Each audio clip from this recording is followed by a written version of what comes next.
ನಮಸ್ಕಾರ, ನೀವು ಕೇಳ್ತಾ ಇದ್ದೀರಾ ಬೆಳಗಾವಿಯ ಮೊಟ್ಟ ಮೊದಲ ರೇಡಿಯೋ ಕೇಂದ್ರ ವೇಣು ಧ್ವನಿ. ಇದು 90.4 FM KLE ಕನಸು. ನಿಮ್ಮೊಂದಿಗೆ ನಾನು ಮಂಜುನಾಥ್ ಪೈ. ಇದು ವಿಶೇಷ ಆರೋಗ್ಯ ದರ್ಶನ ಕಾರ್ಯಕ್ರಮ. ಸ್ನೇಹಿತರೆ, ಇವತ್ತಿನ ಕಾರ್ಯಕ್ರಮದ ವಿಷಯ ಅಂತಾರಾಷ್ಟ್ರೀಯ ಯೋಗ ದಿನದ ಕುರಿತು ವಿವರವಾದ ಮಾಹಿತಿಯನ್ನು ಕೊಡಲಿದ್ದಾರೆ ಕಾರ್ಯಕ್ರಮದ ಅತಿಥಿ, yoga and naturopathy specialist, department of alternative medicine and diabetes centre KLE, doctor Prabhakar Kore ಆಸ್ಪತ್ರೆ, ಬೆಳಗಾವಿಯಿಂದ ಮೇಡಮ್ ಆರ್ತಿ ರವಿ ಸಂಕೇಶ್ವರಿ ಅವರು ಕಾರ್ಯಕ್ರಮದಲ್ಲಿ ತಮಗೆ ಸ್ವಾಗತ. ನಮಸ್ಕಾರ ಮೇಡಮ್. ನಮಸ್ಕಾರ ಸರ್. ನಮಸ್ಕಾರ. ಇವತ್ತಿನ ವಿಷಯ ಅಂತಾರಾಷ್ಟ್ರೀಯ ಯೋಗ ದಿನ. ಅಲ್ಲಿಂದ ಆರಂಭ ಮಾಡೋಣ. ಇದು ಯಾವಾಗಿಂದ ಪ್ರಾರಂಭವಾಯಿತು? ಇದರ ಉದ್ದೇಶವೇನು? ಇದು ಹೇಳ್ಬೇಕಂದ್ರೆ 2014 ಡಿಸೆಂಬರ್ 11ರಂದು ವಿಶ್ವಸಂಸ್ಥೆ ಸಾಮಾನ್ಯ ಸಭೆಯಲ್ಲಿ ನಮ್ಮ ಪ್ರಧಾನಿ ನರೇಂದ್ರ ಮೋದಿಜಿಯವರ ಇದರ ಒಂದು ಕುರಿತು ಮಂಡನೆಯನ್ನು ಮಾಡಿದ್ರು. ತದನಂತರ ಇದು 2015 ಜೂನ್ 21ರಂದು ಜಾಗತಿಕವಾಗಿ ಮೊದಲ ವಿಶ್ವ ಯೋಗ ದಿನ ಆಚರಿಸಲಾಯಿತು ಮತ್ತು ಇದು ಕೇಂದ್ರ ಸರ್ಕಾರ ಆಯುಷ್ ಸಚಿವಾಲಯ ನೇತೃತ್ವದಲ್ಲಿ ನರೇಂದ್ರ ಮೋದಿ ಅವರ ಮುಂದಾಳತ್ವದಲ್ಲಿ ರಾಜಪಥದಲ್ಲಿ ವಿಶ್ವ ಯೋಗ ದಿನಾಚರಣೆ ಮೊಟ್ಟ ಮೊದಲ ಬಾರಿಗೆ ಆಚರಣೆಯನ್ನು ಮಾಡಲಾಯಿತು ಸರ್. ಅಂತ ಸಂದರ್ಭದಲ್ಲಿ ಪ್ರತಿ ದಿನಕ್ಕೆ ಒಂದು ಘೋಷವಾಕ್ಯ ಸ್ಪೆಷಾಲಿಟಿ ಇದ್ದೇ ಇರುತ್ತೆ. ಈ ವರ್ಷದ ಏನಾದರೂ ಇದೆಯಾ ಥೀಮ್ ಅಥವಾ ಘೋಷವಾಕ್ಯ? ಈ ವರ್ಷ ಥೀಮ್ ಇದೆ ಸರ್. ಈ ವರ್ಷ ಒಂದು ಭೂಮಿ ಒಂದು ಆರೋಗ್ಯಕ್ಕಾಗಿ ಯೋಗ ಅಂತ ಹೇಳಿ ಈ ವರ್ಷದ ಒಂದು ಥೀಮ್ ಅನ್ನ ಘೋಷಣೆಯನ್ನ ಮಾಡಲಾಗಿದೆ. 2025 ಅಂತಾರಾಷ್ಟ್ರೀಯ ಯೋಗ ದಿನ ಅಂತ ಹೇಳಿದಾಗ ಭಾರತದ ಕೊಡುಗೆ ಯೋಗದ ಪ್ರತಿ ಏನಿದೆ ಅದರ ಬಗ್ಗೆ ತಿಳಿಸಿ. ಅಂತಾರಾಷ್ಟ್ರೀಯ ಯೋಗ ದಿನ ಅಂತಂದ್ರೆ ವಿಶೇಷವಾಗಿ ನಾವು ಈಗ ಜಾಗತಿಕ ಮಟ್ಟದಲ್ಲಿ ಯೋಗವನ್ನ ಕಾಣಬೇಕಾದ್ರೆ ಜಾಗತಿಕ ಮಟ್ಟದಲ್ಲಿ ಸಾಮರಸ್ಯವನ್ನ, ಶಾಂತಿಯನ್ನ ಹಾಗೂ ಮಾನವ ಕುಲಕ್ಕೆ ಈಗ ನೋಡ್ತಾ ಇದೀವಿ ಮಾನಸಿಕವಾಗಿ ಎಷ್ಟೊಂದು ಮಾನವ ಕುಲದಲ್ಲಿ ವರ್ತನೆಗಳು ಬದಲಾಗ್ತಾ ಇದೆ ಹಾಗೂ ಅಶಾಂತಿಯನ್ನ ಕಾಣ್ತಾ ಇದ್ದೀವಿ ಇತ್ತೀಚೆಗೆ, ವಿಶೇಷವಾಗಿ ಇತ್ತೀಚೆಗೆ ಒಂದು ಆಲ್ಮೋಸ್ಟ್ 10 years ಇಂದ. ಸೊ ಆ ಕಾರಣಕ್ಕಾಗಿ ಜಾಗತಿಕ ಮಟ್ಟದಲ್ಲಿ ಯೋಗದ ಒಂದು ಮಹತ್ವ ಏನಂತಂದ್ರೆ ಯೋಗ ಮಾಡುವುದರಿಂದ ಮಾನಸಿಕವಾಗಿ ಮತ್ತು ಶಾರೀರಿಕವಾಗಿ ಸಮತೋಲನವನ್ನ ತಂದು ಕೊಡುವಂತಹ ವಿಶೇಷವಾದಂತಹ ಶಕ್ತಿ ಮತ್ತು ಒಂದು ಏನ್ ಹೇಳ್ತೀವಿ ಒಂದು ಆಚರಣೆ, ಜೀವನ ಶೈಲಿಯನ್ನ ಬದಲಾಯಿಸಿಕೊಳ್ಳಲಿಕ್ಕೆ ಯೋಗ ಒಂದು ತುಂಬಾ ಸಹಾಯವಾಗಿದೆ. ಅದೇ ವಿಶೇಷವಾದಂತಹ ಕೊಡುಗೆ ನಮ್ಮ ಭಾರತದಾದ್ಯಂತ ಮೊದಲಿಂದನೂ ಪುರಾತನ ಅಂದ್ರೆ ನಮ್ಮ ಯೋಗಕ್ಕೆ ವಿಶೇಷವಾದಂತಹ ಇತಿಹಾಸ ಇದೆ. 5,000 ವರ್ಷದ ಹಿಂದಿನ ಒಂದು ಇತಿಹಾಸ ಇದೆ. ಆ ಒಂದು ಇತಿಹಾಸವನ್ನ ನೋಡ್ತಾ ಬಂದ್ರೆ ಋಷಿಮುನಿಗಳು ನಮ್ಗೆ ಏನ್ ಭಾರತಕ್ಕೆ ಕೊಡುಗೆಯನ್ನು ಕೊಟ್ಟಿದ್ದಾರೆ, ವಿಶೇಷವಾದಂತ ಕೊಡುಗೆಯನ್ನು ಕೊಟ್ಟಿದ್ದಾರೆ. ಕೇವಲ ಭಾರತ ಅಲ್ಲ, ಇಡೀ ವಿಶ್ವದಾದ್ಯಂತ ಇದನ್ನ ಯೋಗವನ್ನ ಆಚರಣೆ ಮಾಡ್ತಾ ಇದ್ದಾರೆ. ತಾವು ನೋಡ್ತಾ ಇದ್ದೀರಿ, ಜಗತ್ತೆಲ್ಲ ನೋಡ್ತಾ ಇದೆ. ಖಂಡಿತ ಅಂತಾರಾಷ್ಟ್ರೀಯ ಯೋಗ ದಿನದಂದು ಆಗುವ ಚಟುವಟಿಕೆಗಳು ದೇಶಾದ್ಯಂತ, ಆಮೇಲೆ ಖಂಡಿತ ನಮ್ಮ ಆಸ್ಪತ್ರೆ ಬಗ್ಗೆ ಮಾತನಾಡೋಣ. ಓಕೆ. ಅಂತಾರಾಷ್ಟ್ರೀಯ ಯೋಗ ದಿನಾಚರಣೆ ವಿಶೇಷವಾಗಿ ಜೂನ್ 21 ದಿನದಂದನೇ ಯಾಕೆ ನರೇಂದ್ರ ಮೋದಿಜಿ ಅವರು ಇದನ್ನ ಘೋಷಣೆ ಮಾಡಿದ್ದಾರೆ ಅಂತಂದ್ರೆ, ಜೂನ್ 21 ಇದು ಹೆಚ್ಚು ಸಮಯವನ್ನು ತೆಗೆದುಕೊಂಡಂತಹ ಸುದೀರ್ಘವಾದಂತಹ ದಿನ ಅಂತ ನಾವು ಪರಿಗಣನೆಯನ್ನು ಮಾಡ್ತೇವೆ. ಅದಕ್ಕೆ ವಿಶೇಷವಾಗಿ ಜೂನ್ 21ರಂದು ಇದನ್ನ ಆಚರಿಸಬೇಕು ಅಂತ ಹೇಳಿ ಇದನ್ನ ಘೋಷಣೆ ಮಾಡಲಾಗಿದೆ. ಈ ಜೂನ್ 21 ವಿಶೇಷವಾಗಿ ಅಂತಂದ್ರೆ ಪ್ರತಿಯೊಬ್ಬರು ಭೂಮಿಯಲ್ಲಿರ್ತಕ್ಕಂಥ ಪ್ರತಿಯೊಬ್ಬ ಮಾನವ ಕುಲಕ್ಕೆ ಯೋಗ ವಿದ್ಯೆ ತಲುಪಿಸಬೇಕು. ಆಮೇಲೆ ಯೋಗ ಪ್ರತಿಯೊಬ್ಬರು ಇದನ್ನು ಅಳವಡಿಸಿಕೊಂಡು ತಮ್ಮ ಜೀವನ ಶೈಲಿಯನ್ನ ಬದಲಾಯಿಸಿಕೊಳ್ಳಬೇಕು, ಮಾನಸಿಕ ಸ್ಥಿರತೆ ಹಾಗೂ ದೈಹಿಕ ದೃಢತೆಯನ್ನ ಬೆಳೆಸ್ಕೊಳ್ಬೇಕು ಅನ್ನೋಂಥ ಉದ್ದೇಶದಿಂದ ಈ ಒಂದು ಯೋಗ ದಿನಾಚರಣೆಯನ್ನ ಎಲ್ಲಾ ಕಡೆ ವಿಶ್ವದಾದ್ಯಂತ ಎಲ್ಲಾ ಕಡೆನೂ ಈ ಒಂದು ಕಾರ್ಯವನ್ನ ಆಕ್ಟಿವಿಟಿಯನ್ನ ಮಾಡ್ತಾ ಹೋಗ್ತಾ ಇದ್ದಾರೆ. ಬನ್ನಿ ತಮ್ಮ ಡಿಪಾರ್ಟ್ಮೆಂಟ್ ಬಗ್ಗೆ ಮಾತನಾಡೋಣ. ಆ ದಿನದಂದು ಯಾವೆಲ್ಲ ಚಟುವಟಿಕೆಗಳು ಹಮ್ಮಿಕೊಂಡಿದ್ದೀರಾ? KLE ಡಾಕ್ಟರ್ ಪ್ರಭಾಕರ್ ಕೋರೆ ಆಸ್ಪತ್ರೆಯಲ್ಲಿ ವಿಶೇಷವಾಗಿ ಜೂನ್ 21ರಂದು ಹಲವಾರು ಕಾರ್ಯಕ್ರಮಗಳನ್ನು ನಾವು ಆಯೋಜನೆ ಮಾಡ್ತಾ ಇದ್ದೇವೆ. ಅದು ವಿಶೇಷವಾಗಿ ನಾವು ಪೇಷಂಟ್ಗಳಿಗೂ ಕೂಡ ಯೋಗ ತರಬೇತಿಯನ್ನ ಕೊಡ್ತೇವೆ. ಮತ್ತೆ ನಮ್ಮ KLE ಕಂಕನವಾಡಿ ಆಸ್ಪತ್ರೆ ಆಯುರ್ವೇದ ಹಾಸ್ಪಿಟಲ್ ಎಂದು ಕೂಡ ಜೂನ್ 21ರಂದು ಬೆಳಗಿನ ಜಾವ ಯೋಗ ಆಚರಣೆಯನ್ನ ಮಾಡ್ತೇವೆ. ಮತ್ತು ಬೇರೆ ಬೇರೆ ಬೆಳಗಾವಿ ನಗರದಲ್ಲಿ ಸುತ್ತಮುತ್ತಲು ಇರತಕ್ಕಂಥ ಹಲವಾರು ಸ್ಕೂಲ್ಗಳು, ಗೌರ್ಮೆಂಟ್ ಸ್ಕೂಲ್ ಆಗಿರ್ಬೋದು, ಪ್ರೈವೇಟ್ ಸ್ಕೂಲ್ ಆಗಿರ್ಬೋದು, ಪ್ರತಿಯೊಂದು ಸ್ಕೂಲ್ಗಳಿಗೂ ಹೋಗಿ ವಿಶೇಷವಾದಂತಹ ಅಂದ್ರೆ ಯೋಗದ ಒಂದು ಪರಿಚಯ ಮತ್ತು ಅದರ ಅಭ್ಯಾಸದಿಂದ ಆಗ್ತಕ್ಕಂಥ ಪ್ರಯೋಜನಗಳನ್ನ ನಾವು ತಿಳಿಸ್ಕೊಡುವಂತಹ ಒಂದು ಆಕ್ಟಿವಿಟಿಗಳನ್ನ, ಕಾರ್ಯಗಳನ್ನ ಮಾಡ್ತಾ ಇದ್ದೀವಿ. ಈಗ ಬಹಳ ಮುಖ್ಯವಾದ ಪ್ರಶ್ನೆ ಏನಂದ್ರೆ ಯೋಗ. ತಾವು ಯೋಗ ಅಂಡ್ ನ್ಯಾಚುರೋಪತಿ ಸ್ಪೆಷಲಿಸ್ಟ್ ಆಗಿದ್ದೀರಾ. ಯೋಗದ ಲಾಭಗಳು ಏನು? ಏಕೆಂದ್ರೆ ಅದರ ಲಾಭ ಕಾಣಿಸಿದ್ರೆ ಮಾತ್ರ ಮಾಡುವಂತಹ ಈಗ ಜನರು ಇದ್ದಾರೆ, ಅದರ ಬಗ್ಗೆ ತಿಳಿಸಿ. ಯೋಗ ಎಲ್ಲರೂ ಏನ್ ತಿಳ್ಕೊಂಡಿದ್ದಾರೆ, ಯೋಗ ಒಂದು ಕೇವಲ ಆಸನಗಳ ಅಭ್ಯಾಸ ಅಂತ ತಿಳ್ಕೊಂಡಿದ್ದಾರೆ. ಒಂಥರ ಏನೋ ವಾರ್ಮ್ ಅಪ್ ಮಾಡಿ ಆಸನಗಳನ್ನ ಮಾಡಿ ಹೋಗುವುದು ಅಷ್ಟೇ ಅಂತ ತಿಳ್ಕೊಂಡಿದ್ದಾರೆ. ಬಟ್ ಯೋಗದ ಮೂಲವಾದಂತಹ ಅರ್ಥ ಏನಂತಂದ್ರೆ, ಕೇವಲ ಯೋಗ ಒಂದು ಧರ್ಮಕ್ಕೆ ಸೀಮಿತವಾಗಿಲ್ಲ. ಅದು ನಮ್ಮ ಆರೋಗ್ಯಕರ ದೇಹದಲ್ಲಿ ಆರೋಗ್ಯಕರ ಮನಸ್ಸನ್ನ ಗುರಿಯಾಗಿರಿಸಿ ಒಳ್ಳೆಯ ಜೀವನ ವಿಧಾನವನ್ನ, ಜೀವನ ಶೈಲಿಯನ್ನ ತಿಳಿಸಿಕೊಡುವಂತಹ ಒಂದು ವಿದ್ಯೆ ಆಗಿದೆ. ಅದರಲ್ಲಿ ಹಂತಗಳನ್ನ ನೋಡ್ತೀವಿ: ಯಮ, ನಿಯಮ, ಆಸನ, ಪ್ರಾಣಾಯಾಮ, ಪ್ರತ್ಯಾಹಾರ, ಧಾರಣ, ಧ್ಯಾನ, ಸಮಾಧಿ. ಈ ಥರ ಎಲ್ಲ ವಿಧಗಳನ್ನು ನೋಡ್ತೀವಿ, ಎಲ್ಲ ಪ್ರಕಾರಗಳನ್ನು ನೋಡ್ತೀವಿ. ಇದರಲ್ಲಿ ನಾವು ಕೇವಲ ಆಸನ ಏನಿದೆ ಅದು 3ನೇ ಹಂತದಲ್ಲಿ ನಾವು ಕಾಣ್ತಾ ಬಂದಿದ್ದೀವಿ. ಈ ಯಮ ನಿಯಮ ಏನಿದೆ ಯಮ ನಿಯಮ ನಮ್ಮ ಅಂದ್ರೆ ಪರ್ಸನಲ್ ಲೈಫ್ ಅಂದ್ರೆ ಯಾವ ರೀತಿ ನಾವು ಸಮಾಜದೊಟ್ಟಿಗೆ ನಾವು ಬಿಹೇವಿಯರ್ ಅಂತಂದ್ರೆ ಸಮಾಜದೊಟ್ಟಿಗೆ ಹೆಂಗೆ ನಾವು ಸಂಪರ್ಕವನ್ನ ಮಾಡಬೇಕು, ಹೇಗೆ ನಾವು ಕಮ್ಯುನಿಕೇಟ್ ಮಾಡಬೇಕು, ಯಾವ ರೀತಿ ಅವರ ಒಟ್ಟಿಗೆ ಒಡನಾಟವನ್ನು ಇಡಬೇಕು ಅನ್ನುವಂಥ ಒಂದು ಅರಿವನ್ನ ಮೂಡಿಸ್ತದೆ ಯೋಗ.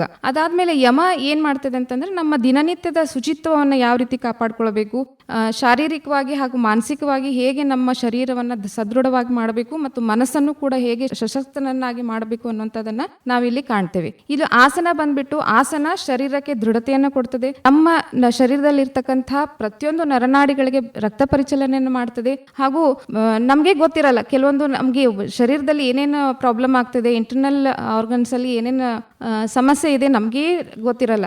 ಬಟ್ ಯೋಗ ಹೇಗಿದೆ ಇಂಟರ್ನಲ್ಲಿ ಅಂತಂದ್ರೆ ಆಂತರಿಕವಾಗಿ ಮತ್ತು ಬಾಹ್ಯವಾಗಿ ಅದು ನಮಗೆ ಸಂಪೂರ್ಣವಾದಂತ ಆರೋಗ್ಯ ಸ್ಥಿತಿಯನ್ನ ಅಂದ್ರೆ ಆರೋಗ್ಯವನ್ನ ಕೊಡ್ತಕ್ಕಂಥ ಅದ್ಭುತವಾದಂತ ಒಂದು ಸಂಜೀವಿನಿ ಶಕ್ತಿ ಅಂತಾನೆ ಹೇಳ್ಬೋದು. ಅದೊಂದು ಕಾರ್ಯ ಅದು ಮಾಡ್ತದೆ. ಆಮೇಲೆ ಪ್ರತ್ಯಾಹಾರ, ಧಾರಣ, ಧ್ಯಾನ, ಪ್ರಾಣಾಯಾಮ ಕೂಡ ಬಹಳ ತುಂಬಾ ಇಂಪಾರ್ಟೆಂಟ್.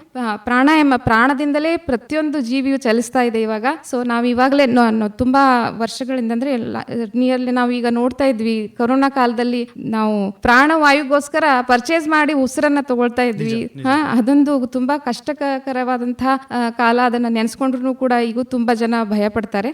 ಅಂತ ಸಮಯದಲ್ಲಿ ನಮ್ಮ ವಿಶ್ವದಾದ್ಯಂತ ನಮ್ಮ ವಿಶ್ವಸಂಸ್ಥೆ, ಆರೋಗ್ಯ ಸಂಸ್ಥೆ ಏನು ಪರಿಚಯ ಮಾಡಿದೆ ಅಂತಂದ್ರೆ ಪ್ರಾಣಾಯಾಮದ ವಿಶೇಷತೆ ಬಗ್ಗೆ, ಯೋಗದ ವಿಶೇಷತೆ ಬಗ್ಗೆ ಜಗತ್ತಿಗೆ ತಿಳಿಸ್ಕೊಟ್ಟಿದೆ. ಸೊ ಪ್ರಾಣಾಯಾಮ ನಮ್ಮ ಶರೀರದಲ್ಲಿರ್ತಕ್ಕಂಥ 72,000 ನರನಾಡಿಗಳಿಗೆ ರಕ್ತ ಪರಿಚಲನೆ ಮಾಡುವುದರ ಮೂಲಕ ಪ್ರಾಣವಾಯುವ ಪ್ರವಹಿಸುವಂತೆ ಅದು ಪ್ರಾಣಾಯಾಮ ಕಾರ್ಯ ಮಾಡ್ತದೆ. ಅದಷ್ಟೇ ಅಲ್ಲ, ಮಾನಸಿಕ ಸ್ಥಿರತೆಯನ್ನ ಅಂದ್ರೆ ಮಾನಸಿಕ ಒತ್ತಡ ಆಗಿರ್ಬೋದು, ಇಂಟರ್ನಲ್ಲಿ ಯಾವುದೇ ಇಂಡೈಜೆಷನ್ ಪ್ರಾಬ್ಲಮ್ ಆಗಿರ್ಬೋದು, ಹೆಡೇಕ್ ಆಗಿರ್ಬೋದು, ಮೈಗ್ರೇನ್ ಆಗಿರ್ಬೋದು, ಇವೆಲ್ಲಾ ಸಮಸ್ಯೆಗಳನ್ನು ದೂರ ಮಾಡಲಿಕ್ಕೆ ಪ್ರಾಣಾಯಾಮ ತುಂಬಾ ಲಾಭಕಾರಿಯಾಗಿದೆ. ಅದೇ ತರ ಧಾರಣ, ಧ್ಯಾನ, ಸಮಾಧಿ. ಇದು ಧಾರಣ, ಧ್ಯಾನ, ಸಮಾಧಿ ಪ್ರತಿಯೊಬ್ಬರು ತಮ್ಮ ತಮ್ಮ ಕಾರ್ಯಗಳಲ್ಲಿ ಇಷ್ಟೊಂದು ಈಗ ಬಿಸಿ ಶೆಡ್ಯೂಲ್ ನೋಡ್ತಾ ಇದೀವಿ ಜನರದ್ದು. ಕೇವಲ ವರ್ಕ್ ಪ್ಲೇಸ್ ಅಲ್ಲಿ ಮಾಡ್ತಾರೆ, ಸ್ಟ್ರೆಸ್ ಅಂತ ಹೇಳ್ತಾರೆ, ಮತ್ತು ಸ್ಟ್ರೆಸ್ ಜೊತೆಗೆ ಡಯಾಬಿಟೀಸ್ ಬರುತ್ತೆ, ಆಮೇಲೆ ಹೈಪರ್ ಟೆನ್ಷನ್ ಬರುತ್ತೆ. ಇದೆಲ್ಲ ಒತ್ತಡಗಳನ್ನ ನೋಡ್ತಾ ಇದೀವಿ. ಅದಕ್ಕೆ ಯೋಗದ ಮುಖಾಂತರ ಈ ಎಲ್ಲಾ ಸ್ಟೆಪ್ಸ್ ಗಳನ್ನು ಫಾಲೋ ಮಾಡ್ತಾ ಅದೇ ಧಾರಣ, ಧ್ಯಾನ, ಯಾವ್ದಾದ್ರು ಒಂದು ವಸ್ತುವಿನ ಮೇಲೆ ಧಾರಣ ಮಾಡಬೇಕು. ಆಮೇಲೆ ಅದು ಧ್ಯಾನ ಅಂತಂದ್ರೆ ಏನು, we have to focus on particular point or particular object, ಅದರ ಮೇಲೆ ನಾವು ಕಾನ್ಸಂಟ್ರೇಟ್ ಮಾಡಬೇಕು. ಆಮೇಲೆ ಸಮಾಧಿ ಈಸ್ ಕಂಪ್ಲೀಟ್ಲಿ ಸಮತ್ವತೆಯನ್ನ ಕೊಡ್ತಕ್ಕಂಥ ಕಾರ್ಯ ಮಾಡ್ತದೆ. ಸೊ ಇವೆಲ್ಲ 8 ಹಂತಗಳನ್ನ ನಾವು ಯಾವಾಗ ಕಂಪ್ಲೀಟ್ ಮಾಡ್ತೀವಿ ಅದು ಯೋಗ ಅನ್ಸ್ಕೊಳ್ಳುತ್ತೆ ಸರ್. ತಾವು ತಮ್ಮ ಉತ್ತರದಲ್ಲಿ ಹೇಳಿದ್ರಿ ಆಸನದ ಬಗ್ಗೆ. ಆಸನ ಅಂತ ತಕ್ಷಣ ಎಲ್ಲರಿಗೂ ಇಷ್ಟವಾದ ಆಸನ ಶವಾಸನ ಆಗ್ಬಿಟ್ಟಿದೆ. ಆದರೆ ಅದು ಬಹಳ ಫೇಮಸ್. ಅದರೊಂದಿಗೆ ಇನ್ನೊಂದು ಸೂರ್ಯ ನಮಸ್ಕಾರ. ಇತ್ತೀಚಿನ ದಿನಗಳಲ್ಲಿ ಅಂತಾರಾಷ್ಟ್ರೀಯ ಯೋಗ ದಿನ = ಸೂರ್ಯ ನಮಸ್ಕಾರ ಆಗಿದೆ. ಆದರೆ ಅದಕ್ಕೂ ನಿಮ್ಮ ಉತ್ತರದಲ್ಲಿ ಯಮ ನಿಯಮ ಅಂತ ಹೇಳಿದ್ರೆ ನಿಯಮ ಅಂತ ಇದ್ದೇ ಇರುತ್ತೆ. ಯೋಗ ಮಾಡಿದ್ರೆ ಲಾಭ ಇದೆ, ತಪ್ಪು ಯೋಗ ಮಾಡಿದ್ರೆ ಅಷ್ಟೇ ಹಾನಿನೂ ಇದೆ. ಹೌದು, ಅದ್ರ ಬಗ್ಗೆ ಈಗ ಯೋಗ ಅಂತ ಬಂದಾಗ ಸೂರ್ಯ ನಮಸ್ಕಾರ ತುಂಬಾ ವಿಶೇಷವಾದಂಥ ಅದು ಒಂದು ಶರೀರದ ಒಂದು ಕ್ರಿಯಾತ್ಮಕವಾದಂತಹ ಕ್ರಿಯೆ ಅಂತ ಹೇಳ್ಬೋದು. ಅದು ತುಂಬಾ ಜನ ವಾರ್ಮಪ್ ಆಗಿ ಅದನ್ನ ಪ್ರಾಕ್ಟೀಸ್ ಮಾಡ್ತಾ ಹೋಗ್ತಾರೆ. ಅದು ಆಕ್ಚುಲಿ ತಪ್ಪು. Warm up is not a yoga. So ಅದರಲ್ಲಿ 12 ಆಸನಗಳನ್ನ ಕಾಣ್ತೇವೆ. ಈಗ ರಿಸರ್ಚ್ ಪ್ರಕಾರ ತುಂಬಾ ಸಂಸ್ಥೆ ನಮ್ಮ ಯೂನಿವರ್ಸಿಟೀಸ್ಗಳಲ್ಲಿ ಸೂರ್ಯ ನಮಸ್ಕಾರದ ಮೇಲೇನೆ ವಿಶೇಷವಾದಂತಹ ರಿಸರ್ಚ್ಗಳನ್ನ ಮಾಡಿದ್ದಾರೆ. ಕೇವಲ 12 ಗ್ರಂಥದ ಪ್ರಕಾರ ಕೇವಲ 12 ಆಸನಗಳನ್ನು ಬಿಟ್ಟು 12, 13, 16 ಹೀಗೆ ಬೇರೆ ಬೇರೆ ಭಂಗಿಗಳನ್ನ ಆ ಸೂರ್ಯ ನಮಸ್ಕಾರದಲ್ಲಿ ಆಡ್ ಮಾಡಿದ್ದಾರೆ. ಪ್ರತಿಯೊಂದು ಆಸನ ಅದರದೇ ಆದಂತಹ ಮಹತ್ವವನ್ನ ಹೊಂದಿದೆ. ಈ ಸೂರ್ಯ ನಮಸ್ಕಾರದಲ್ಲಿ ಒಂದು ಸೂರ್ಯ ನಮಸ್ಕಾರ ನೋಡಿ, ಫಾರ್ವರ್ಡ್ ಬೆಂಡ್, ಇದರಲ್ಲಿ ಬ್ಯಾಕ್ವರ್ಡ್ ಬೆಂಡ್ ಇದೆ, ಫಾರ್ವರ್ಡ್ ಬೆಂಡ್ ಇದೆ, ಆಮೇಲೆ ಲೆಗ್ ಸ್ಟ್ರೆಚ್ ಇದೆ, ಆಮೇಲೆ ನಮ್ಮ ಅಬ್ಡಮಿನಲ್ ಕೋರ್ ಮಸಲ್ಸ್ ಅನ್ನ ಸ್ಟ್ರೆಚ್ ಮಾಡತಕ್ಕಂತ ಕೆಲವೊಂದು ಭಂಗಿಗಳಿದಾವೆ. ಸೊ ಈ ಎಲ್ಲಾ ಸೂರ್ಯ ನಮಸ್ಕಾರ ಮಾಡೋದು ಒಂದು ಮೀನ್ಸ್ ನಾವು ದಿನಕ್ಕೆ ಅಟ್ಲೀಸ್ಟ್ 6 ಅಥವಾ 12 ಸೂರ್ಯ ನಮಸ್ಕಾರ ಮಾಡಿದ್ರು ಸಂಪೂರ್ಣ ಶರೀರಕ್ಕೆ ಬೇಕಾದಂತಹ ಚೈತನ್ಯ ನಾವು ಸೂರ್ಯ ನಮಸ್ಕಾರದಿಂದ ನಾವು ತೆಗೆದುಕೊಳ್ಬಹುದು ಅಂತ ಹೇಳ್ಬೋದು. ಖಂಡಿತ. ಈ ಪ್ರಶ್ನೆ ಏಕೆ ಅಂದ್ರೆ ಇತ್ತೀಚಿನ ದಿನಗಳಲ್ಲಿ ಇದು ಬಹಳ ಟ್ರೆಂಡ್ ಆಗಿದೆ. ಅದು ಎಸ್ಪೆಷಲಿ ಕೊರೋನಾ ಮಹಾಮಾರಿ ಆದ ತಕ್ಷಣ ತಾವು ಹೇಳಿದ್ರಿ ಯೋಗಕ್ಕೆ ನಿಯಮ ಮುಖ್ಯ. ಅಂತ ಸಂದರ್ಭದಲ್ಲಿ ಯೋಗ ಎಲ್ಲಿ ಕಲಿಬೇಕು? ಇದು ಗುರು ಶಿಷ್ಯ ಪದ್ಧತಿ ಅಂತಾನು ನಾನು ನೋಡಿದ್ದೇನೆ. ಇದು ಬಹಳ ಮುಖ್ಯವಾಗಿ ನಾವು ಗುರು ಕಡೆಯಿಂದನೇ ಕಲಿಬೇಕು. ನೀವೇನು ಹೇಳಲಿಕ್ಕೆ ಇಷ್ಟ? ಹೌದು, ಇದು ಗುರು ಕಡೆಯಿಂದನೇ ಬರ್ತಕ್ಕಂಥ ವಿದ್ಯೆ ಆಗಿರ್ಬೇಕು. ಆಕ್ಚುಲಿ ಈಗ ತುಂಬಾ ಜನ ಏನ್ ಮಾಡ್ತಾರೆ, ಕ್ಯಾಂಪ್ಗಳಲ್ಲೆಲ್ಲ ಹೋಗಿ ಯೋಗವನ್ನ ಕಲಿತು ಯೋಗ ಮಾಸ್ಟರ್ ಆಗ್ತಾರೆ. ಅದು ಸೈಂಟಿಫಿಕ್ ಆಗಿ ಯೋಗ ನೋಡಿ, ವೈಜ್ಞಾನಿಕವಾಗಿ ನೋಡ್ಬೇಕಾದ್ರೆ ಯೋಗ ಶಿಸ್ತುಬದ್ಧವಾದಂತಹ ಒಂದು ಅಭ್ಯಾಸ. ಸೊ ಶಿಸ್ತುಬದ್ಧವಾದಂಥ ಅಭ್ಯಾಸ ಒಂದು ಗುರುವಿನ ಅಡಿಯಲ್ಲಿ ಕುತ್ಕೊಂಡೇ ಕಲ್ತಕ್ಕಂಥ ಒಂದು ಪರಂಪರೆ ಇದು ಯೋಗ. ಸೊ ಅದಕ್ಕೆ ನಾವು ಕಂಪಲ್ಸರಿ ಒಬ್ಬ ಒಂದು ಟೀಚರ್ ಕಡೆಯಿಂದನೇ ನಾವು ಯೋಗವನ್ನು ಕಲಿಬೇಕು. ಈಗ ಬೇರೆ ಬೇರೆ ಕಡೆ ಎಲ್ಲ ಕಲಿಬೇಕು, ಬಟ್ ಅದ್ರ ಮೇಲೆ ರಿಸರ್ಚ್ ಮಾಡಬೇಕು. ಸುಮ್ಮನೆ ಕಲಿತು ನಾವು ಬೇರೆಯವ್ರಿಗೆ ಹೇಳೋದಲ್ಲ. ಈ ಒಂದು ಆಸನ ಮಾಡೋದ್ರಿಂದ ಸ್ವಂತಕ್ಕೆ ನಾವು ಅಪ್ಲೈ ಮಾಡ್ಕೊಳ್ಬೇಕು. ಈ ಒಂದು ಫಾರ್ ಎಕ್ಸಾಂಪಲ್ ನಾವು ಪಾದಹಸ್ತಾಸನ ಅಥವಾ ಪಶ್ಚಿಮೋತ್ತಾಸನ ಮಾಡ್ತಾ ಇದ್ದೀವಿ. ಸೊ ಪಶ್ಚಿಮೋತ್ತಾಸನ ಮಾಡಬೇಕಾದ್ರೆ ಕೆಲವು ಬೇರೆ ಬೇರೆ ಸೆಂಟರ್ಗಳಲ್ಲಿ ಬೇರೆ ಪೋಸ್ಚರ್ಸ್ ಎಲ್ಲ ಹೇಳ್ಕೊಡ್ತಾರೆ. ಫೈನಲ್ ಪೋಸ್ಚರ್ ಇದೇ ತರ ಇರಬೇಕು ಅಂತ ಹೇಳಿ ರೂಲ್ಸ್ ಇಲ್ಲ. ಆ ವ್ಯಕ್ತಿಗೆ ಆ ಪೋಸ್ಚರ್ ಅಲ್ಲಿ ಸ್ಥಿರಂ ಸುಖಂ ಆಸನಂ, ನಮ್ಮ ಪತಂಜಲಿ ಋಷಿಗಳು ಏನ್ ಹೇಳಿದ್ದಾರೆ, ಸ್ಥಿರಂ ಸುಖಂ ಆಸನಂ, ಸ್ಥಿರವಾಗಿ ಸುಖಕರವಾಗಿ ಆನಂದಮಯವಾಗಿ ಇರ್ತಕ್ಕಂಥ ಪೋಸ್ಚರೇ ಅಂದ್ರೆ ಭಂಗಿ ಆಸನ ಅಂತ ಹೇಳಿದ್ದಾರೆ. ಸೊ ಆ ವ್ಯಕ್ತಿ ಆ ಸ್ಥಿತಿಯಲ್ಲಿ ಯಾವ ರೀತಿ ಅದು ಕಂಫರ್ಟೇಬಲ್ ಫೀಲ್ ಮಾಡ್ಕೊಳ್ತಾ ಇದ್ದಾರೆ ಅಥವಾ ಶಾರೀರಿಕವಾಗಿ ಯಾವ ರೀತಿ ಅದನ್ನ ತಗೊಳ್ತಾ ಇದ್ದಾರೆ, ರಿಲ್ಯಾಕ್ಸ್ ಆಗ್ತಾ ಇದೆ ಇಂಟರ್ನಲ್ ಆರ್ಗನ್ಸ್, ಮತ್ತೆ ಅದರಲ್ಲಿ ಶ್ವಾಸ ಪ್ರಶ್ವಾಸ ಯಾವ ರೀತಿ ಇದೆ, ಸ್ವಂತಕ್ಕೆ ನಾವು ಅನುಭವ ಮಾಡ್ಕೊಳ್ಬೇಕು. ನಂತರ ಬೇರೆಯವ್ರಿಗೆ ನಾವು ಇನ್ಸ್ಟ್ರಕ್ಟ್ ಮಾಡಬೇಕು. ಸೊ ಅದು ಟೀಚರ್ ಆಗ್ತಕ್ಕಂಥ ಒಂದು ಗುಣ ಅಂತ ನಾ ಹೇಳ್ತೀನಿ. ಸೊ ಪ್ರತಿಯೊಂದು ನಾವು ಏನು ಕಲಿಸ್ತೀವಿ ಅದು ನಾವು ಸ್ವಂತಕ್ಕೆ ಅಪ್ಲೈ ಮಾಡ್ಕೋಬೇಕು. ನಂತರ ನಾವು ನಮ್ಮ ಶಿಷ್ಯಂದರಿಗೆ ಅಥವಾ ಸ್ಟೂಡೆಂಟ್ಸ್ಗೆ ನಾವು ಹೇಳ್ಕೊಡ್ಬೇಕು.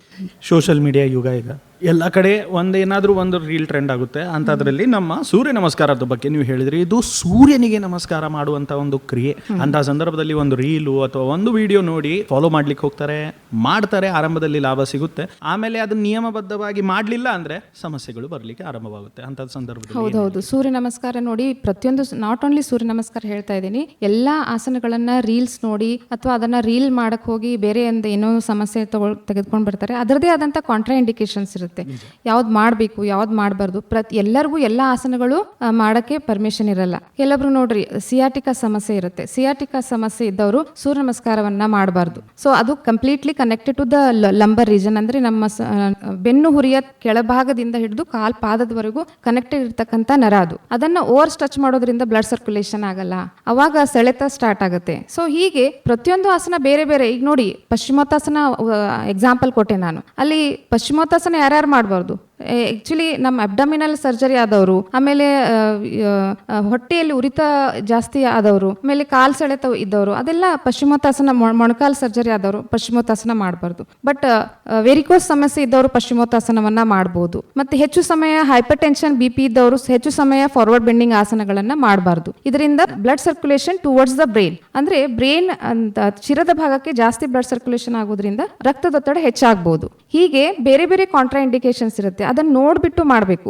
ಅದು ಮಾಡೋಕ್ ಹೋಗಿ ಬೇರೆ ಬೇರೆ ಸಮಸ್ಯೆಗಳನ್ನ ಮತ್ತೆ ಅವರು ತಂದ್ಕೊಳ್ತಾರೆ. ಅದಕ್ಕೆ ಅದನ್ನ ಯಾವ್ದು ಮಾಡಬೇಕು ಯಾವ್ದು ಮಾಡಬಾರ್ದು ನೋಡ್ಕೊಂಡು ಅಭ್ಯಾಸವನ್ನ ಮಾಡಬೇಕು. ಶಾಲಾ ಕಾಲೇಜ್ ಮಕ್ಕಳ ಬಗ್ಗೆ ಮಾತನಾಡೋಣ. ವಿದ್ಯಾರ್ಥಿನಿಯರ ಜೀವನದಲ್ಲಿ ಯಾವ ರೀತಿ ಬದಲಾವಣೆ ತರ್ತದೆ ಯೋಗ ಮಾಡಿದ್ರೆ? ಇದು ಬಹಳ ಮುಖ್ಯವಾದಂಥ ಪಾಯಿಂಟ್ ಸರ್. ಶಾಲಾ ಕಾಲೇಜು ವಿದ್ಯಾರ್ಥಿಗಳು ಇತ್ತೀಚೆಗೆ ನೋಡ್ತಾ ಇದ್ದೀವಿ, ಕಂಪ್ಲೀಟ್ಲಿ ಅವರು ಹೊರಗಡೆ ಇರೋದು 8 ಗಂಟೆ ಅಥವಾ 9 ಗಂಟೆ ಹೊರಗಡೆ ಇದ್ರೆ ಅವರು ಸೋಷಿಯಲ್ ಮೀಡಿಯಾ ಜೊತೆಗೆ ಆಲ್ಮೋಸ್ಟ್ 8 hours ಕಂಪ್ಲೀಟ್ಲಿ ಅವರು ಸೋಷಿಯಲ್ ಮೀಡಿಯಾದಲ್ಲೇ ಇರ್ತಾರೆ ಅಂತ ಹೇಳಕ್ ಇಷ್ಟಪಡ್ತೀನಿ. ಎಲ್ಲರ ಕೈಯಲ್ಲೂ ಮೊಬೈಲ್ ಇರುತ್ತೆ. ಆಮೇಲೆ ಕ್ಲಾಸ್ ಮುಗಿದ ತಕ್ಷಣ ಹೊರಗಡೆ ಬಂದು ಕಂಪ್ಲೀಟ್ಲಿ ಮೊಬೈಲ್ ಟಚ್ ಇರುತ್ತೆ. ಅವ್ರದ್ದು ಕಮ್ಯುನಿಕೇಶನ್ ಸ್ಕಿಲ್ ಕಡಿಮೆ ಆಗಿದೆ, ಅವ್ರ ಒಡನಾಟ ಕಡಿಮೆ ಆಗಿದೆ. ಆಮೇಲೆ ಸಂಶೋಧನಾ ಶಕ್ತಿ ಏನಿದೆ, ಕ್ರಿಯಾತ್ಮಕವಾಗಿ ಮಾಡ್ತಕ್ಕಂಥ ಕಾರ್ಯಗಳ ಚಟುವಟಿಕೆ ಕಡಿಮೆ ಆಗಿದೆ.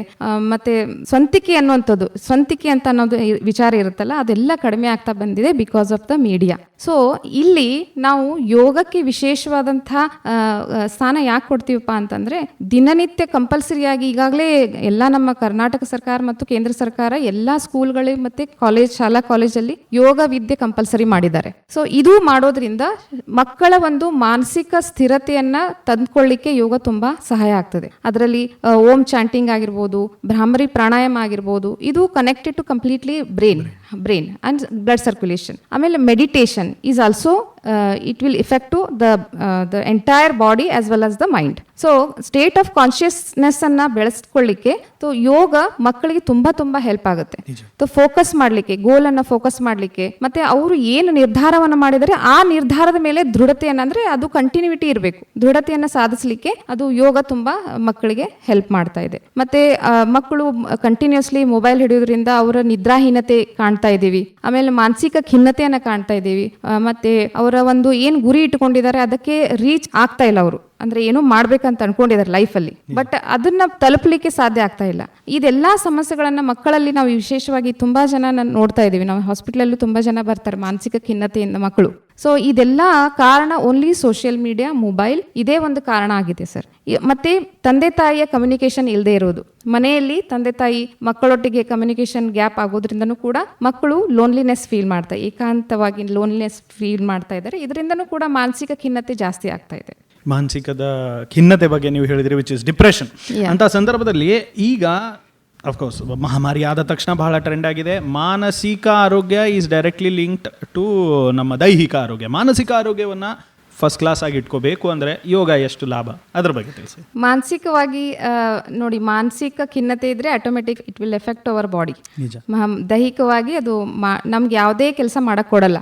ಮನಸ್ಸು ಶಾಂತವಾಗಿದ್ರೆ, ಚೈತನ್ಯವಾಗಿದ್ರೆ ಮಾತ್ರ ನಾವೆಲ್ಲ ಕೆಲಸ ಮಾಡ್ಬೋದು. ಸೊ ಇದು ಯೋಗ ಯಾವ ರೀತಿ ಇದಕ್ಕೆ ಹೆಲ್ಪ್ ಮಾಡ್ತದೆ ಅಂತಂದ್ರೆ, ನಾವು ದಿನನಿತ್ಯ ಕಂಪಲ್ಸರಿಯಾಗಿ ಬೆಳಿಗ್ಗೆ ಮಕ್ಕಳೊಟ್ಟಿಗೆ ನಾವು ಕೂತ್ಕೊಂಡು ಯೋಗ ಮಾಡ್ಬೇಕು. ಮಕ್ಕಳನ್ನ ಅಷ್ಟೇ ಯೋಗ ಮಾಡಿ ಅಥವಾ ಯೋಗ ಕ್ಲಾಸಿಗೆ ಮಕ್ಕಳನ್ನ ಕಳಿಸಿದ್ವಿ, ನಾವು ಮೊಬೈಲ್ ನೋಡ್ತಾ ಕೂತ್ವಿ, ಆ ಥರ ಎಲ್ಲ ಆಕ್ಟಿವಿಟಿ ಆಗಬಾರ್ದು. ಮಕ್ಕಳೊಟ್ಟಿಗೆ ಮಕ್ಕಳು ಏನು ಮಾಡ್ತಾರೆ, ಮಕ್ಕಳೊಟ್ಟಿಗೆ ನಾವು ಕೂಡ ಕೂತ್ಕೊಂಡು ಯೋಗ ಮಾಡಬೇಕು. ಆಮೇಲೆ ಮಕ್ಕಳು ದಿನನಿತ್ಯದ ಬ್ರೀದಿಂಗ್ ಪ್ರಾಕ್ಟೀಸ್ ಮಾಡೋದ್ರಿಂದ, ಎಸ್ಪೆಷಲಿ ದ ನಾಡಿ ಶೋಧನ ಪ್ರಾಣಾಯಾಮ, ಈ ಮಕ್ಕಳು 8 ವರ್ಷದ ಮೇಲ್ಪಟ್ಟಂತಹ ಎಲ್ಲ ಮಕ್ಕಳು ಈ ಆಸನಗಳ ಅಭ್ಯಾಸವನ್ನ ಮಾಡಬಹುದು. ಮತ್ತು 12 ವರ್ಷದ ಮೇಲ್ಪಟ್ಟ ಎಲ್ಲಾ ಮಕ್ಕಳು ನಮ್ಮ ಪ್ರಾಣಾಯಾಮದ ಅಭ್ಯಾಸವನ್ನ ಮಾಡಬಹುದು. ಈ ಆಸನಗಳ ಭಂಗಿ ಆಗಿರ್ಬೋದು, ಆಮೇಲೆ ಉಸಿರಾಟದೊಂದಿಗೆ ಏನು ಅದು ಆಸನಗಳ ಅಭ್ಯಾಸವನ್ನ ಮಾಡ್ತಾರೆ ಮತ್ತು ಪ್ರಾಣಾಯಾಮವನ್ನು ಮಾಡ್ತಾರೆ, ಇಂಟರ್ನಲ್ ಆರ್ಗನ್ಸ್ ಏನಿದೆ ಸ್ಟಿಮ್ಯುಲೇಷನ್ ಆಗುತ್ತೆ. ಎಸ್ಪೆಷಲಿ ದ ಚೆಸ್ಟ್ ರೀಜನ್, ನಮ್ಮ ಎದೆಯ ಭಾಗ ಆಗಿರ್ಬೋದು, ಅದು ಎಕ್ಸ್ಪಾನ್ಷನ್ ಆಗುತ್ತೆ. Thoracic part and abdominal part ಅಂದ್ರೆ ಉದರದ ಭಾಗ, ಅದು ಪ್ರಾಣಾಯಾಮ ಎಲ್ಲ ಮಾಡುವಾಗ ಇದರಿಂದ ನಮ್ಮ 72,000 ಆಫ್ ನಾಡೀಸ್ ಅಂತ ಹೇಳಿದ್ನಲ್ಲ, ಆ ಎಲ್ಲಾ ನಾಡಿಗಳಲ್ಲಿ ರಕ್ತ ಪರಿಚಲನೆ ಆಗ್ತದೆ. ಆಮೇಲೆ ನಮ್ಮ brain, right brain and left brain will be activate, like ಅದು ಆಕ್ಟಿವೇಟ್ ಆಗುತ್ತೆ. ಅವಾಗ ಮೈಂಡ್ ಫೋಕಸ್ ಮಾಡುವಂತಹ ಒಂದು ವಾರದ ಅಭ್ಯಾಸದಿಂದ ಅವ್ರಿಗೆ ಹ್ಯಾಬಿಟ್ ಆಗ್ಬಿಡುತ್ತೆ, ಅಂದ್ರೆ ಅಭ್ಯಾಸ ಆಗ್ಬಿಡುತ್ತೆ, ಮಾಡಬೇಕು ಅವಾಗ ಆಟೋಮೆಟಿಕ್ಲಿ ಥಿಂಗ್ಸ್ ಏನಿದೆಯಲ್ಲ, ನಮ್ಮ ಮೈಂಡ್ ಡಿಸ್ಟ್ರಾಕ್ಷನ್ ಏನಿದೆಯಲ್ಲ ಅದೆಲ್ಲ ಹೋಗ್ಬಿಟ್ಟು ಒಂದೇ ಕಡೆ ಕಾನ್ಸಂಟ್ರೇಟ್ ಮಾಡಕ್ಕೆ ಅಭ್ಯಾಸ ಮಾಡ್ತಾರೆ. ನೋಡಿ, ಯಾವುದೇ ಒಂದು ಕಾರ್ಯ ಮಾಡಿ ಸಂಪೂರ್ಣವಾಗಿ ಕೌಶಲ್ಯ ಪೂರ್ಣವಾಗಿ ಮಾಡಬೇಕು. ಆ ಒಂದು ಯೋಗದ ಅಭ್ಯಾಸ ಕೂಡ ಹಾಗೇನೆ. ನಾವು 1 ದಿನ ಮಾಡಿದೆ, 2 ದಿನ ಮಾಡಿದೆ, ಅಥವಾ ಜೂನ್ 21ನೇ ತಾರೀಕಿಗೆ ಒಂದೇ ದಿನ ಯೋಗ ಮಾಡಿದೆ, ಮಕ್ಕಳನ್ನೆಲ್ಲ ಕೂಡಿಸಿದೆ, ಟೀಚರ್ಸ್ ಕೂಡ ಮಕ್ಕಳನ್ನೆಲ್ಲ ಕೂಡಿಸಿ ಯೋಗ ಮಾಡಿ, ಅದೆಲ್ಲ ಆಗಬಾರ್ದು.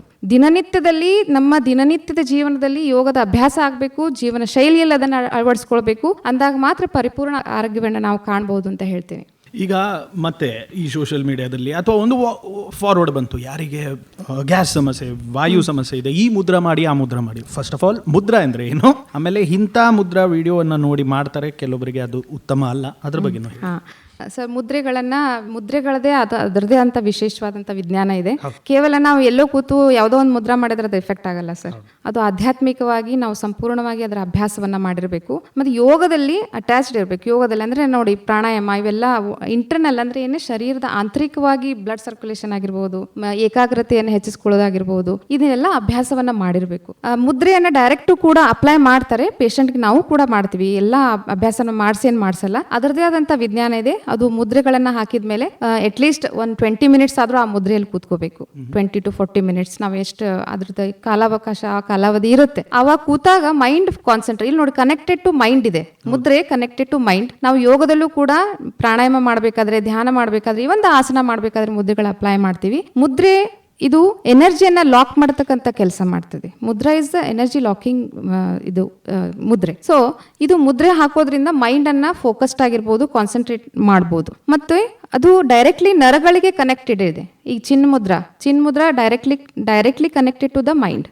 ಇದು ನಾವು ಮೆಡಿಟೇಷನ್ ಮಾಡುವಾಗ, ಪ್ರಾಣಾಯಾಮ ಮಾಡಬೇಕಾದ್ರೆ ಚಿನ್ನ ಮುದ್ರೆಯನ್ನ ಹಾಕ್ತೀವಿ. ಮತ್ತೆ ಶರೀರಕ್ಕೆ ಮತ್ತು ಮನಸ್ಸಿಗೆ ಚೈತನ್ಯವನ್ನ ಕೊಡುವಂತಹ ಕಾರ್ಯ ಮಾಡ್ತದೆ. ಈಗ ಹೃದಯ ಮುದ್ರಾನೂ ಇದೆ. ಆಮೇಲೆ ಮೈಂಡ್ ಅಂದ್ರೆ ಪ್ರಾಣವಾಯುವನ್ನ ಹೆಚ್ಚಿಸಲಿಕ್ಕೆ ಅದೊಂದು ಮುದ್ರೆ ಇದೆ. ಆಮೇಲೆ ಡೈಜೆಸ್ಟಿವ್ ಸಿಸ್ಟಮ್ ಅನ್ನ ಇಂಪ್ರೂವ್ ಮಾಡ್ಲಿಕ್ಕೆ ಅದೊಂದು ಮುದ್ರೆ ಇದೆ, ಶಂಖ ಮುದ್ರೆ ಇದೆ. ಸೊ ಬೇರೆ ಮುದ್ರೆಗಳನ್ನ ನಾವು ಇಲ್ಲಿ ಅಭ್ಯಾಸವನ್ನ ಮಾಡಬಹುದು.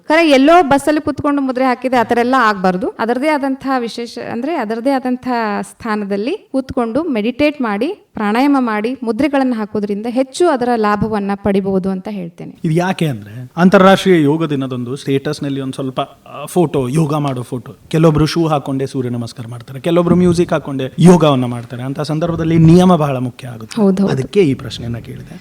ಯೋಗದಲ್ಲಿ ಎಷ್ಟೆಲ್ಲ ಪ್ರಕಾರಗಳಿದಾವೆ, ಅದ್ರ ಬಗ್ಗೆ ಸ್ವಲ್ಪ ತಿಳಿಸಿ. ಯೋಗದಲ್ಲಿ ನಾವು ಮೊದಲಿಂದ ನೋಡ್ತೀವಿ, ಯೋಗದಲ್ಲಿ ರಾಜಯೋಗ, ಭಕ್ತಿ ಯೋಗ, ಮತ್ತೆ ಕರ್ಮಯೋಗ, ಆಮೇಲೆ ಹಠಯೋಗ, ಈ ತರ ಎಲ್ಲ ಬೇರೆ ಬೇರೆ ವಿಧಗಳಲ್ಲಿ ಅಥವಾ ಪ್ರಕಾರಗಳನ್ನ ನಾವು ನೋಡ್ತಾ ಇದ್ದೀವಿ. ಈಗ ಸಾಮಾನ್ಯವಾಗಿ ಕೇಳುಗರಲ್ಲಿ ಒಂದು ಪ್ರಶ್ನೆ ಏನಂದ್ರೆ, ಆಯ್ತು ಅಂತಾರಾಷ್ಟ್ರೀಯ ಯೋಗ ದಿನ ಇದೆ, ಇವತ್ತಿನಿಂದ ಪ್ರಾರಂಭ ಮಾಡ್ತೇನೆ ಅಂಥವ್ರಿಗೆ ಏನ್ ಹೇಳಲಿಕ್ಕೆ ಇಷ್ಟಪಡ್ತೀರಾ? How can they start? ಪ್ರಾರಂಭ ಹೇಗೆ ಮಾಡ್ಬೋದು?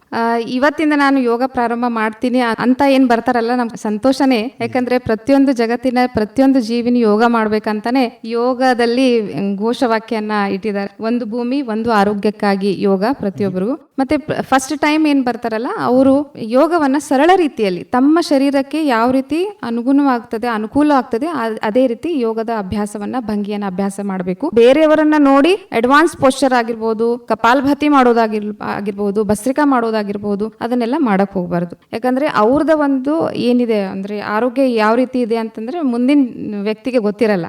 ಈಗ ಗ್ರೂಪಲ್ಲೇ ಮಾಡ್ತಿರ್ತಾರೆ, ಕಪಾಲಭಾತಿ ಮಾಡಿ ಅಂದಮೇಲೆ ಎಲ್ಲರೂ ಮಾಡ್ತಾರೆ. ಬಟ್ ಹೈಪರ್ ಟೆನ್ಷನ್ ಇದ್ದವರು ಕಪಾಲಭಾತಿ ಅದ್ರ ರೇಷಿಯೋ ಇದೆ, ಅದನ್ನು ಮಾಡಬಾರ್ದು. ಭಸ್ತ್ರಿಕಾ ಪ್ರಾಣಾಯಾಮ ಅಂತೂ ಹೈಪರ್ ಟೆನ್ಷನ್ ಇದ್ದವರು ಮಾಡಲೇಬಾರ್ದು. ಹೆಚ್ಚಿನ ರಕ್ತದೊತ್ತಡ ಇದ್ದವರು ಭಸ್ತ್ರಿಕಾ ಪ್ರಾಣಾಯಾಮ ಮಾಡಬಾರ್ದು. ಈ ತರ ಎಲ್ಲ ಕಾಂಟ್ರಾಇಂಡಿಕೇಶನ್ಸ್ ಇರುತ್ತೆ. ಅದನ್ನ ತಿಳ್ಕೊಂಡು ಅವರು ಸರಳವಾಗಿ ಎಲ್ಲಿ ದಿನನಿತ್ಯ ಬೇಸಿಕ್ ಏನಿದೆಯಲ್ಲ ಆಸನಗಳನ್ನ ಅಭ್ಯಾಸ ಅವನಷ್ಟು ಮಾಡಿಬಿಟ್ರೆ ಆಯ್ತು. ಮತ್ತೆ ಧ್ಯಾನ ಮಾಡ್ಬೋದು. ನಾಡಿ ಶೋಧನ ಪ್ರಾಣಾಯಾಮ ಪ್ರತಿಯೊಬ್ಬರು ಮಾಡ್ಬೋದು. ನಾಡಿ ಶೋಧನ ಪ್ರಾಣಾಯಾಮ ಅದರಲ್ಲಿ ಕುಂಭಕದ ಅಭ್ಯಾಸನೂ ಕೂಡ ಬರುತ್ತೆ, ಬ್ರೀತ್ ಹೋಲ್ಡಿಂಗ್ ಟೆಕ್ನಿಕ್ ಅಂತ ಹೇಳ್ತೀವಿ. ಬಟ್ ಅದು ನಾಡಿ ಶೋಧನ ಪ್ರಾಣಾಯಾಮ ಎಲ್ಲರೂ ಮಾಡಬಹುದು. ಬಟ್ ಬ್ರೀತ್ ಹೋಲ್ಡಿಂಗ್ ಟೆಕ್ನಿಕ್ ಏನಿದೆ ಅದು ಫಾರ್ ಎಕ್ಸಾಂಪಲ್ ಕಾರ್ಡಿಯಾಕ್ ಇಶ್ಯೂ ಇದ್ದವರು ಅದು ಬ್ರೀತ್ ಹೋಲ್ಡಿಂಗ್ ಟೆಕ್ನಿಕ್ಸ್ ಎಲ್ಲ ಮಾಡಬಾರ್ದು, ಕುಂಭಕದ ಅಭ್ಯಾಸ ಮಾಡಬಾರ್ದು. ಮತ್ತೆ ಹೈಪರ್ ಟೆನ್ಷನ್ ಇದ್ದವರು ಕೂಡ ತುಂಬಾ ಹೊತ್ತು ರೇಷಿಯೋ ಇದೆ, 1:2 is like inhalation will be the 4 seconds and ಎಕ್ಸಲೇಷನ್ will be the 8 seconds. ಅಥವಾ 5 ಸೆಕೆಂಡ್ ನೀವು ಉಸಿರನ್ನ ಎಡಬದಿಯಿಂದ ತಗೊಂಡ್ರೆ ಬಲಬದಿಯಿಂದ ಉಸಿರನ್ನ 10 ಸೆಕೆಂಡ್ ಅಥವಾ 8 ಸೆಕೆಂಡುಗಳ ಕಾಲ ಬಿಡೋದು. 1:2 ರೇಷಿಯೋ ಅಂತ ರೇಷಿಯೋ ಪ್ರಕಾರ ಅಭ್ಯಾಸವನ್ನ ಮಾಡಬೇಕು. ಇದು ಸೈಂಟಿಫಿಕ್ ಆಗಿ. ಕುಂಭಕದ ಅಭ್ಯಾಸ ನಾವು ಗ್ರಂಥದಲ್ಲಿ ನಾವು ಪತಂಜಲಿ ಯೋಗ ಸೂತ್ರದಲ್ಲೆಲ್ಲ ನೋಡ್ತೀವಿ. ಗ್ರಂಥದಲ್ಲಿ ಉಸಿರನ್ನ 4 ಸೆಕೆಂಡ್ ತೆಗೆದುಕೊಂಡ್ರೆ ಅಭ್ಯಾಸ ಅಂದ್ರೆ ಯಾರು ಪರ್ಫೆಕ್ಟ್ ಇದ್ದಾರೆ ಅವ್ರಿಗೆ ಹೇಳ್ತಾ ಇದ್ದೀನಿ. ಉಸಿರನ್ನ 4 ಸೆಕೆಂಡ್ ತಗೊಂಡ್ರೆ 16 ಸೆಕೆಂಡ್ ಉಸಿರನ್ನ ತಡೆ ಹಿಡಿಯೋದು ಕುಂಭಕದ ಅಭ್ಯಾಸ ಅಂತ ಹೇಳ್ತೀವಿ. ಆಮೇಲೆ 8 ಸೆಕೆಂಡುಗಳ ಕಾಲ ಉಸಿರನ್ನ ಹೊರಗಡೆ ಬಿಡೋದು ಅಂದ್ರೆ ರೇಚಕ. ಅಂಡ್ ದೆನ್ ರಿಟೆನ್ಷನ್ ಆಲ್ಸೋ ಅಂದ್ರೆ ಹೊರಗಡೆ ಬಿಟ್ಟ ತಕ್ಷಣ 2 ಸೆಕೆಂಡ್ ಅದನ್ನ ತಡೆ ಹಿಡಿಯೋದು. ಹೀಗೆ ಉಸಿರು inhalation, holding and ಎಕ್ಸಲೇಷನ್ and retention. ಈ ತರ this is the one cycle of the Nadi ಶೋಧನ ಪ್ರಾಣಾಯಾಮ. ಈ ತರ ಅಭ್ಯಾಸ ಮಾಡಿದ್ರೆ ಅವರ ಲಂಗ್ಸ್ ಫಂಕ್ಷನ್ ಏನಿದೆ ಅದು ತುಂಬಾ ಇಂಪ್ರೂವ್ ಆಗುತ್ತೆ, ತುಂಬಾ ಚೆನ್ನಾಗುತ್ತೆ. Even the asthma patient also can practise, but they have to practise only the Nadi Shodhana. Then after they can practise the with Kumbhaka. ಆಸನದ ಬಗ್ಗೆ ನಾವು ಮಾತನಾಡೋಣ. ಈಗ ಆಹಾರ ಸೇವಿಸಿದ ನಂತರ ಸಾಮಾನ್ಯವಾಗಿ ಬಹಳ ಟ್ರೆಂಡಿಂಗ್ ಆದ ಆಸನ ಶವಾಸನ ಆಗ್ಬಿಟ್ಟಿದೆ. ಎಲ್ಲರೂ ಊಟ ಆದ ಕೂಡಲೇ ಹೋಗಿ ಮಲಗ್ತಾರೆ. ಆದ್ರೆ ಯೋಗದಲ್ಲಿ ಒಂದು ಆಸನ ಇದೆ, ಅದರ ಬಗ್ಗೆ ನೀವು ತಿಳಿಸಿ. ಊಟ ಆದ್ಮೇಲೆ ಯೋಗದಲ್ಲಿ ವಜ್ರಾಸನ ಸ್ಥಿತಿಯಲ್ಲಿ ಕೂತ್ಕೋಬೇಕು. ಅದು ನಮ್ಮ ಡೈಜೆಸ್ಟಿವ್ ಸಿಸ್ಟಮ್ ಅನ್ನ ಇಂಪ್ರೂವ್ ಮಾಡುತ್ತೆ. ಡೈಜೆಸ್ಟಿವ್ ಸಿಸ್ಟಮ್ ಅನ್ನ ಅಂದ್ರೆ ಶರೀರ ನೇರವಾಗಿರೋದ್ರಿಂದ ಹೊಟ್ಟೆಗೆ ಯಾವುದೇ ಒಂದು ಒತ್ತಡ ಇಲ್ಲದೆ ಇರುವಂತಹ ಸ್ಥಿತಿ. ಅದು ನೇರವಾಗಿ ನಮ್ಮ ಬೆನ್ನು ಹುರಿ ಕೂಡ ನೇರವಾಗಿರುತ್ತೆ. ಆ ಒಂದು ಸ್ಥಿತಿಯಲ್ಲಿ ನಮ್ಮ ಪಚನ ಕ್ರಿಯೆ ಸರಿಯಾಗಿ ಆಗುತ್ತೆ. ಅದಕ್ಕೆ ಊಟ ಆದ್ಮೇಲೆ ವಜ್ರಾಸನ ಸ್ಥಿತಿಯಲ್ಲಿ ಕೂರಬೇಕು ಅಂತ ಹೇಳಿ ಅದೊಂದೇ ಆಸನ ನಮ್ಮ ಯೋಗದಲ್ಲಿ ಇರೋದು, ನಾಟ್ ಶವಾಸನ. ಬಟ್ ಶವಾಸನ ತುಂಬಾ ಜನ ಅಂತಾರೆ ಶವಾಸನ ಇಷ್ಟ, ಬಟ್ ಶವಾಸನಕ್ಕೂ ವಿಶೇಷವಾದಂತಹ ಉಪಯೋಗಗಳಿದೆ. ಶವಾಸನ ಕೂಡ ಯೋಗ ನಿದ್ರಾ ಅಂತ ಕರಿತೀವಿ. ಹೆಚ್ಚಿನ ಹೈಪರ್ ಟೆನ್ಷನ್, ಮಾನಸಿಕ ಖಿನ್ನತೆ, ಡಿಸ್ಟರ್ಬೆನ್ಸ್ ಆಗ್ತಾ ಇರುತ್ತೆ, ಮಲಗೋದು ಅಥವಾ ನೈಟಲ್ಲಿ ನಿದ್ದೆನೇ ಬರಲ್ಲ, ಅಂಥವ್ರಿಗೆಲ್ಲ ನಾವು ಶವಾಸನದಲ್ಲಿ 25 minutes to 30 minutes ಶವಾಸನ ಹಾಕಿಸ್ತೀವಿ. ಅದರಲ್ಲಿ ಬೇರೆ ಬೇರೆ ಮೆಥಡ್ ಇದೆ, ಅದನ್ನ ಫಾಲೋ ಮಾಡಕ್ ಹೇಳ್ತೀವಿ. ದಟ್ ಈಸ್ ಥೆರಪಿಟಿಕ್ ಯೋಗ ಅಂತ ಹೇಳಿ. ಆ ರೀತಿ ನಾವು ಅದರ ಅಭ್ಯಾಸ ಮಾಡಿ ಆ ಒಂದು ರೋಗಿಗೆ ಅದನ್ನ ಕಂಪ್ಲೀಟ್ ಆಗಿ ನಿವಾರಣೆ ಮಾಡಲಿಕ್ಕೆ ಅಟ್ಲೀಸ್ಟ್ ಒಂದು 8 sessions ಅನ್ನ ಮಾಡ್ತೀವಿ. ಅವಾಗ ಅವರು ಕಂಪ್ಲೀಟ್ ಆಗಿ ಗುಣಮುಖರಾಗ್ತಾರೆ. ಸಾಮಾನ್ಯವಾಗಿ ಊಟ ಆದ ಕೂಡಲೇ ಕೆಲವೊಬ್ರು ಹೋಗಿ ಮಲಗ್ತಾರೆ, ಅದಕ್ಕೆ ನಾನು ಹೇಳಿದೆ ಶವಾಸನ ಅಂತ. ಬಟ್ ಆಸನದಲ್ಲಿ ಒಂದು ಉತ್ತಮ ನೀವು ಹೇಳಿದ್ರಿ ವಜ್ರಾಸನದ ಬಗ್ಗೆ. ಸ್ನೇಹಿತರೆ, ಇದು ವಿಶೇಷ ಆರೋಗ್ಯ ದರ್ಶನ ಕಾರ್ಯಕ್ರಮ. ಅಂತಾರಾಷ್ಟ್ರೀಯ ಯೋಗ ದಿನದ ಕುರಿತು ವಿವರವಾದ ಮಾಹಿತಿ ಕೊಡ್ತಾ ಇದ್ದಾರೆ yoga and naturopathy specialist, department of alternative medicine and diabetes centre, KLE's doctor Prabhakar Kore ಆಸ್ಪತ್ರೆ, ಬೆಳಗಾವಿಯ ಆರತಿ ರವಿ ಸಂಕೇಶ್ವರಿ ಅವರು. ಮೇಡಮ್, ವಿವರವಾದ ಮಾಹಿತಿಯನ್ನು ಕೊಟ್ರಿ. ಈಗ ಗೃಹಿಣಿಯರು ತಮ್ಮ ಮನೆಯಲ್ಲಿ ಯೋಗ ಏನು ಬಿಡಿ, ಅದರ ಬದಲಿ ನಾನು ಅಡುಗೆ ಮಾಡ್ತೇನೆ ಕೆಲಸ ಇರುತ್ತೆ ಅಂಥವ್ರಿಗೆ, ಏಕೆಂದರೆ ಗೃಹಿಣಿಯರು ಬಹಳ ನೆಗ್ಲೆಕ್ಟ್ ಮಾಡ್ತಾರೆ. ಏನಾದರೂ ಸಮಸ್ಯೆ ಆದ ತಕ್ಷಣವೇ ಅವರು ಯೋಗದ ಕಡೆ ಒಂದು ಸ್ಟೆಪ್ ಇಡ್ತಾರೆ. ಅಂಥವ್ರಿಗೆ ಏನು ಹೇಳಕ್ಕೆ ಇಷ್ಟಪಡ್ತೀನಿ? ನೋಡಿ, ವಿಶೇಷವಾಗಿ ಮಹಿಳೆಯರಿಗೆ ಹೇಳಕ್ಕೆ ಇಷ್ಟಪಡ್ತೀನಿ. ಮನೆಯಲ್ಲಿ ಕೆಲಸ ಮಾಡೋದಿರ್ಬೋದು, ಅಡುಗೆ ಮಾಡೋದಿರ್ಬೋದು, ಪಾತ್ರೆ ತೊಳೆಯೋದಿರ್ಬೋದು, ನಾನು ಇಷ್ಟೆಲ್ಲ ಮಾಡ್ತೀನಿ, ನಂದು ಎಕ್ಸಸೈಸ್ ಆಗುತ್ತೆ, ಅದೇನು ಯೋಗ 1 ಗಂಟೆ ಕುತ್ಕೊಂಡು ಮಾಡೋದು ಅಂತೆಲ್ಲ ತಪ್ಪು ಕಲ್ಪನೆಗಳನ್ನು ನಾವೆಲ್ಲ ಕಾಣ್ತಾ ಇದ್ದೀವಿ. ಎಲ್ಲರೂ ಅದೇ ಹೇಳ್ತಾ ಇರ್ತಾರೆ ಹೀಗೆ ಹಾಗೆ ಅಂತ ಹೇಳಿ. ಬಟ್ ಯೋಗ ಹೇಗಿದೆ ಅಂತಂದ್ರೆ ವಿಶೇಷವಾಗಿ ನಮ್ಮ ಮಹಿಳೆಯರಿಗೆ ತುಂಬಾ ತುಂಬಾ ಹೆಲ್ಪ್ ಆಗ್ತಕ್ಕಂತಹ ಒಂದು ವಿದ್ಯೆ ಅಂತ ಹೇಳ್ಬೋದು, ವೈಜ್ಞಾನಿಕವಾದಂತಹ ವಿದ್ಯೆ ಇದು. ಇದಕ್ಕೆ ನಾವು ಮಹಿಳೆಯರಲ್ಲಿ ಸಾಕಷ್ಟು ರೋಗಗಳನ್ನ ಕಾಣ್ತಾ ಇದ್ದೇವೆ ಈಗ.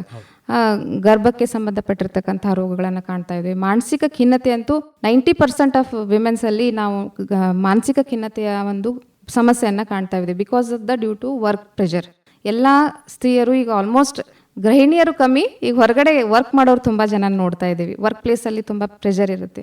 ಅದರಿಂದ ಅವರ ಶುಗರ್ ಆಗಿರ್ಬೋದು, ಹೈಪರ್ ಟೆನ್ಷನ್ ಆಗಿರ್ಬೋದು, ಇದೆಲ್ಲವನ್ನ ಹೆಚ್ಚೆಚ್ಚು ನೋಡ್ತೇವೆ. ಓನ್ಲಿ ದ ಥಿಂಗ್ ಇಸ್, ಯಾರು ಹೆಚ್ಚು ಸ್ಟ್ರೆಸ್ ತಗೊಳ್ತಾ ಇದಾರಲ್ಲ ಅವ್ರಿಗೆ ಇದು ಸಮಸ್ಯೆ ಕಾಡ್ತಾ ಇದೆ. PCOD ಆಗಿರ್ಬೋದು ಸಮಸ್ಯೆ, ಇಂಥವೆಲ್ಲ ನೋಡ್ತಾ ಇದೀವಲ್ಲ, ಇವ್ರಿಗೆ ಯೋಗ ಮಾಡೋದ್ರಿಂದ ಎಷ್ಟು 99% 100% ಅದು ಬೆನಿಫಿಟ್ ಆಗುತ್ತೆ ಅಂತ ನಾ ಹೇಳ್ತೀನಿ.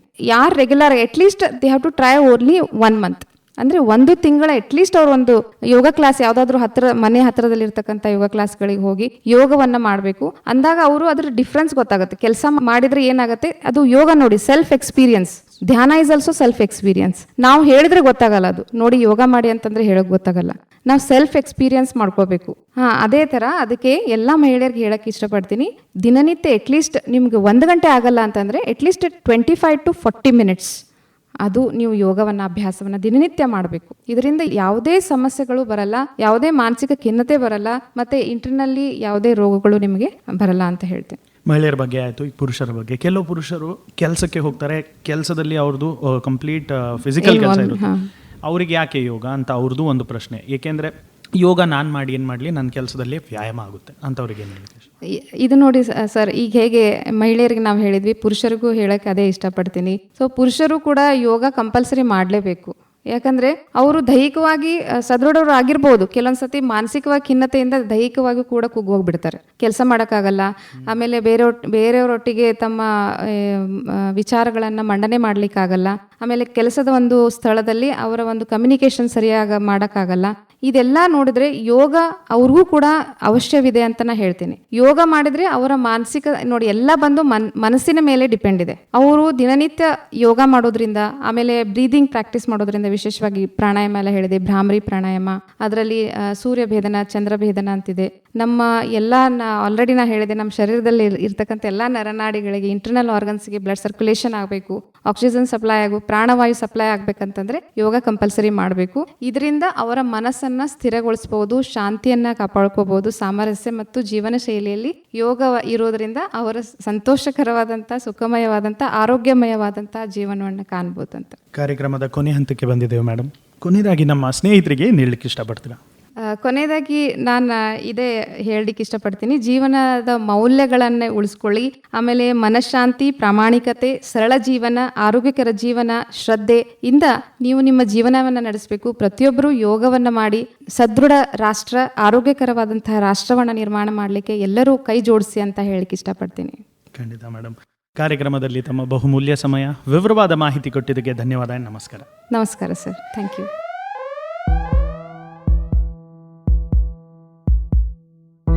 ಸ್ನೇಹಿತರೆ, ಇದಾಗಿತ್ತು ವಿಶೇಷ ಆರೋಗ್ಯ ದರ್ಶನ ಕಾರ್ಯಕ್ರಮ. ಇವತ್ತಿನ ಕಾರ್ಯಕ್ರಮದ ವಿಷಯ ಅಂತಾರಾಷ್ಟ್ರೀಯ ಯೋಗ ದಿನದ ಕುರಿತು ವಿವರವಾದ ಮಾಹಿತಿ ಕೊಟ್ಟ ಕಾರ್ಯಕ್ರಮದ ಅತಿಥಿ, yoga and naturopathy specialist, department of alternative medicine and diabetes centre, KLE, doctor Prabhakar Gore ಆಸ್ಪತ್ರೆ, ಬೆಳಗಾವಿಯ ಆರ್ತಿ ರವಿ ಸಂಕೇಶ್ವರಿ ಅವರು. ನಿಮ್ಮೊಂದಿಗೆ ನಾನು ಮಂಜುನಾಥ್ ಪೈ. ಹೀಗೆ ಕೇಳ್ತಾ ಇರಿ ವೇಣುಧ್ವನಿ. ಇದು 90.4 FM KLE ಕನಸು, ಬೆಳಗಾವಿಯ ಮೊಟ್ಟ ಮೊದಲ ರೇಡಿಯೋ ಕೇಂದ್ರ. ನಮಸ್ಕಾರ.